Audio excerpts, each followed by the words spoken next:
Hey guys, I had a request to do a video.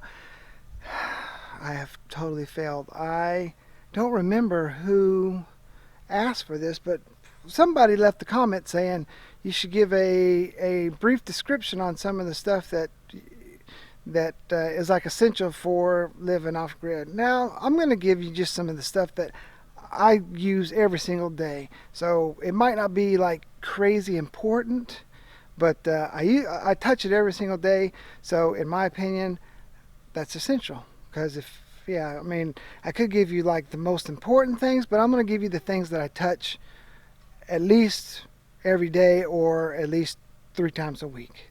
Okay, let's get going. I'm Brian and this is my wife Diana.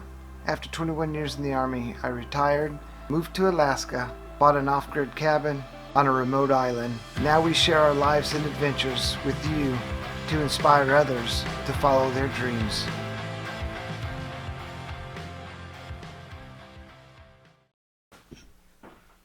A headlamp. Hi guys. We use headlamps every single day because it just gets dark here.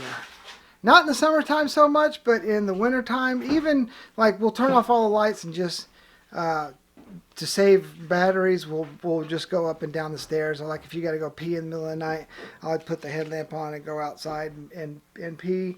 But headlamps. And another fact, the first headlamp I bought was when I was in the Army deploying to Iraq.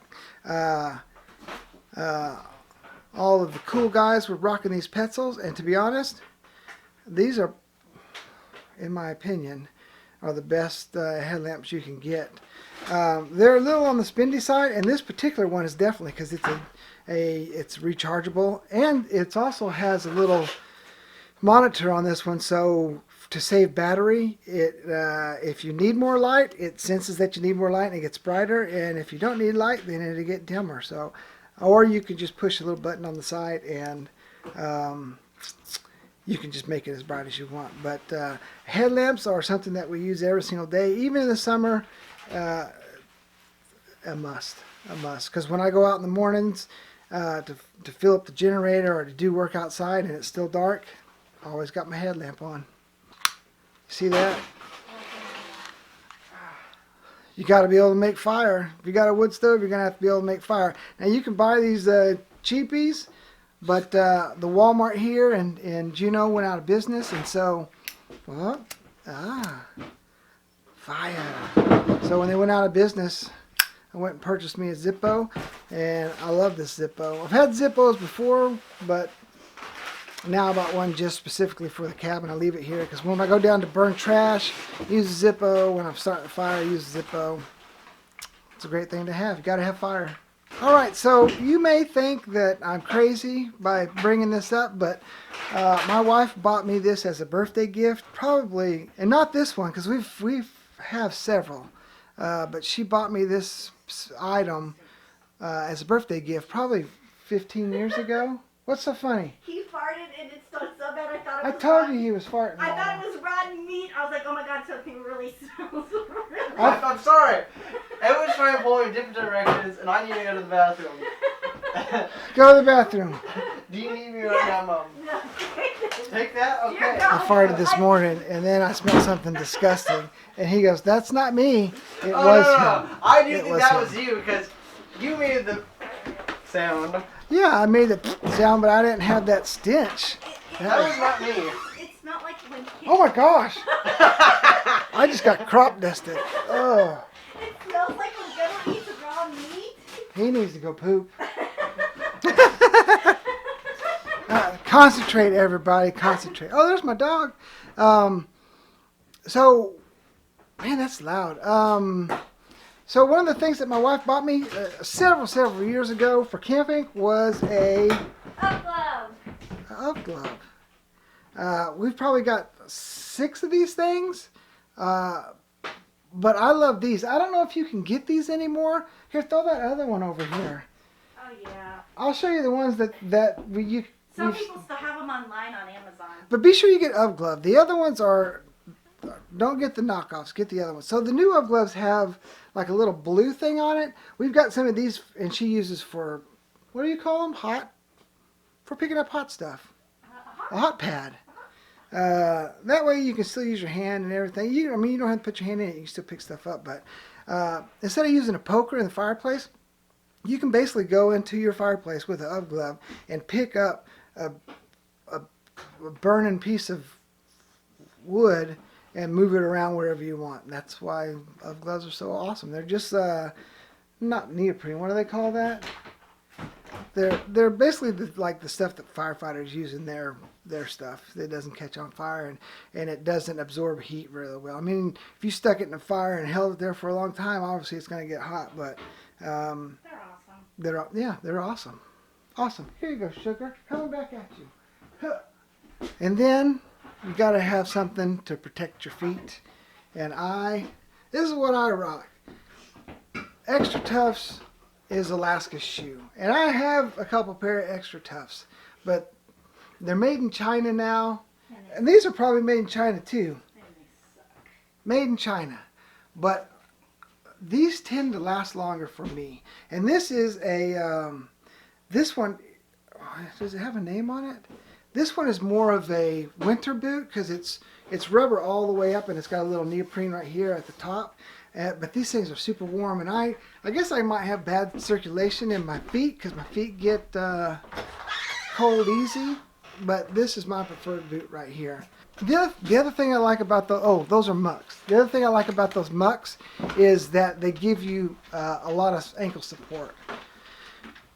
The thing with the Extra Toughs is they're loose. There's no real ankle support at all. Same with these.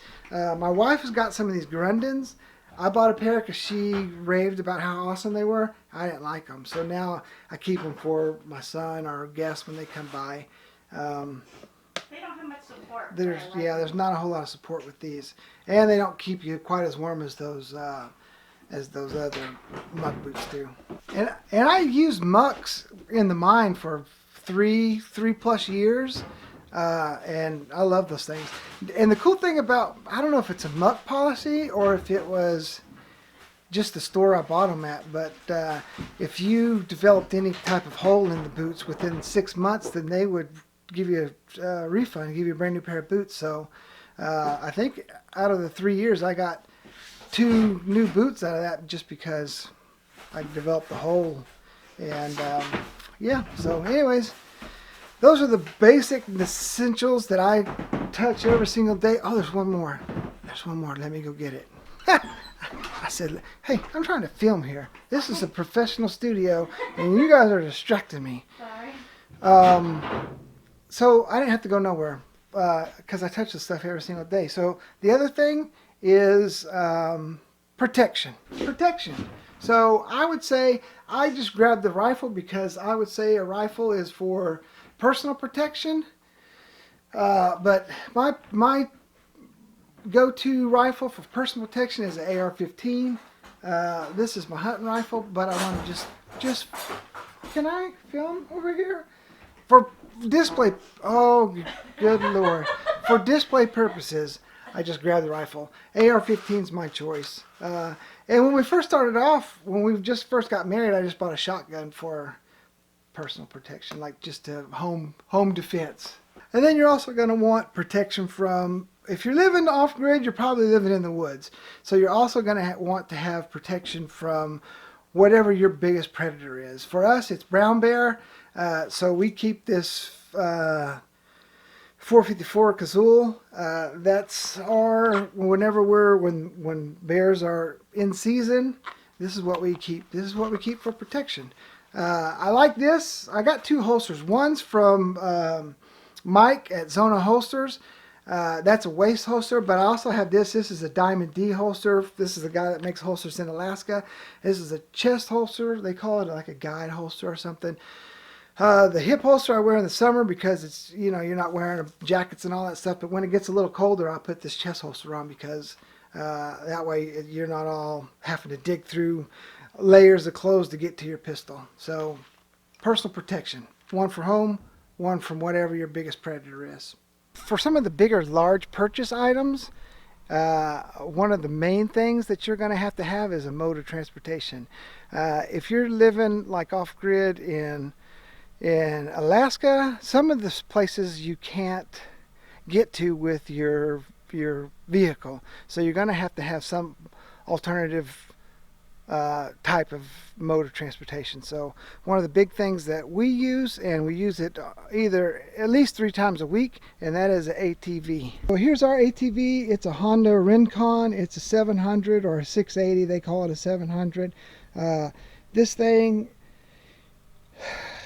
yeah, what can I say? I mean, it's helped us out tremendously.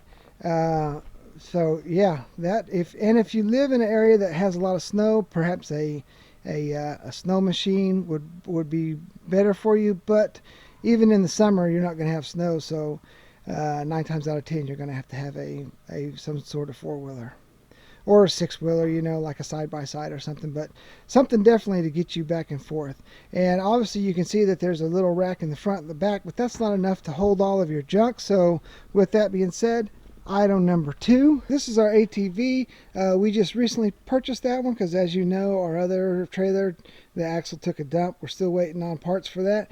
So long story short, yes, this is a necessity because you're going to have to get your food, your water, all your goods and supplies from the road to your cabin, and an ATV is a must. I mean, not an ATV, a trailer. You got to have an ATV to pull it, but you got to have a trailer to put all your stuff in, or you're going to be making several trips, and then you're just wasting fuel after that. So the top 2 big items are money wise is a ATV and a trailer. Now I'm not even going to mention whose channel it was, but it was a big channel that called themselves off grid, and then they got hooked up to power, but they said it was so expensive to live off grid. I left a comment, and then I couldn't watch any of their stuff anymore because I was just like, it just is ridiculous. It does not take a lot of money to live off grid. It takes a lot of money to get to where, like, we're spending money in the building phase, but once you get past all your building and all your big ticket items, then it costs almost nothing. We get our water from the rain, and basically I'm going to show you what generator we've used for 3 years. We just bought a new generator. I'll show you that too. We're going to do a video on that, but I'm going to show you what we've used and how much gas we use a month with this little generator. Alright, that's it right there. It's a little Yamaha 2000. That thing, it runs our whole house. Right now I got it running because I think I'm going to get a little further away because it's loud. Well, it's not even really loud, but for filming purposes it's loud. Yeah, that thing powers our whole house. Right now I have it on because I'm charging our batteries. But long story short, for 1 gallon of gas, that thing will run like 12 to 14 hours. It's got a little economy mode. You flip it on economy mode. It'll run lights, it'll run a big shop vac, it'll run power tools, it'll run everything you need. Now you won't be able to run like 3 power tools at a time, but yeah, if you're running a drill, it'll run a circular saw, it'll run everything that you, I don't want to say everything, you can't use a welder, but for the majority of your power tools, that thing will run it, and it'll power all your lights. So basically a month, I think we were running around $50 a month for all of our electricity, and that was on fuel because, and I might even be over, that might even be high. Maybe it was less than $50 a month. But now, wait, hold on, maybe it was $50 a month, but now that we have battery banks, we run this thing roughly about 3 hours a day, and that charges our batteries, and then we run batteries all day and night, and then we sometimes we can get through with 2 days, but yeah, basically we run it about just a couple hours a day, and that charges our batteries, and then we just run batteries for the rest of the day. And we got it in that little building there, and to be honest, if you're inside the cabin, you can't even hear it. Can't even hear it. So I said that I was going to show you our new generator. I'm going to give you a little tease because it's dark inside there and I don't know if you'll be able to see it. There you go. That's the tease. That's our new generator. We're going to put a remote start on that thing, and you'll see that in a later video. We'll give you a little more information on it. But that was another big ticket item. Not needed. That little 2000s lasted us really 3.5, almost 4 years. So, but this is just more of a luxury item. The only other big purchases that you would need, and we don't even have yet, is a solar system. We have an inverter and a battery bank, but we still need to get our charge controller and our solar panels, and that generator is going to be able to, we're going to buy a device that if we're not here or for whatever reasons our batteries go down to whatever level we set it on, a little bit above 50%, then that new generator will kick on automatically and charge the batteries up, and then I can set it for a turn off time, like charge it for 2 hours, charge it for 3 hours, and then that's the reason why we got that. It's just a and we wanted to weld, so I said we'll just get that big generator now, and that's why we got it. So that's it. That is it. That's the reason why. But solar is the other big purchase item you're going to have to get. Or not. I mean, you don't have to have solar. You could do, we already had that discussion on are we off grid. You could just use candlelight. That pretty much wraps up what I would say your essentials are for starting your off-grid process. These are just the things that came to mind when I had one more thing. These are the things that came to mind that I touch every single day, and I have one more bonus item because we live in Southeast Alaska. We have, and something that we use every single day, rubber gloves. We use rubber gloves every day. Why? Because it's cold. The water's cold, right? The water's like 42 degrees year round, and yeah. So they sell at a shop. You can always buy just the rubber glove and then get like a wool insert. This isn't wool. I wish it was. It's just like I don't know what it is, but anyways, this keeps your hand warm and keeps like sweat off of it, because if you're wearing these for long periods of time, your hands will get sweaty and then blah blah blah. And so rubber gloves, something that we use every single day as well. So anyways, thank you guys for watching the video. We appreciate you each and every single day. If you like the video, give it a thumbs up. If you're new to the channel, smash that like button. No, if you're new to the channel, smash the subscribe button. Pow.